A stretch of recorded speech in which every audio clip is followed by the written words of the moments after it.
De vakbonden eisen maatregelen vanwege het toegenomen geweld en grensoverschrijdend gedrag tegenover personeel van Arriva. FNV en CNV willen dat er snel wordt ingegrepen door Arriva of door de provincie, want de veiligheid van het personeel staat onder druk. Met name de afgelopen maanden zou er een toename zijn van agressie in het openbaar vervoer. Verslaggever Frank Monen is bij het busstation in Heerlen. Ja, Frank, die toename, hoe zit dat? Ja, het is geen toevallige toename. Het zijn wel incidenten die gebeuren, zo zegt het personeel. Zo zeggen ook de vakbonden. Arriva bevestigt dat ook.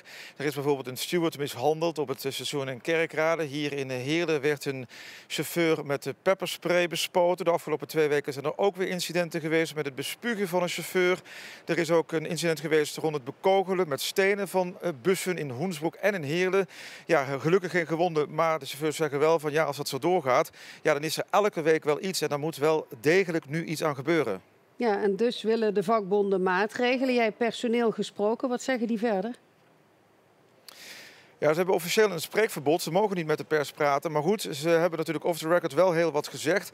Ze zeggen dan, ja, soms is er toch wel angst, vooral in de avonduren. Sommige lijnen zijn probleemlijnen. Bijvoorbeeld lijn 43 richting Vaals. Die gaat er langs het asielzoekerscentrum. Jonge bezoekers zorgen daarvoor problemen. En dat leidt ertoe dat bijvoorbeeld chauffeurs zeggen, ja, we vragen helemaal geen geld meer aan die mensen. We laten ze gewoon toe om problemen te voorkomen.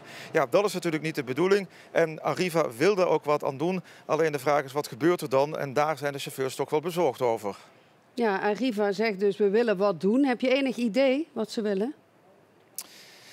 Ja, ze hebben al maatregelen genomen in het verleden. Er zijn bodycams ingezet, het contant geld op de bus is afgeschaft. Er zijn extra mensen ingezet ter controle. Maar ja, als die incidenten blijven toenemen, moet er wel wat gebeuren. Arriva wilde vandaag niet inhoudelijk reageren. Ze zeggen dat pas te doen als dat gesprek is geweest met de vakbonden en met de provincie. Want dat is de concessieverlener.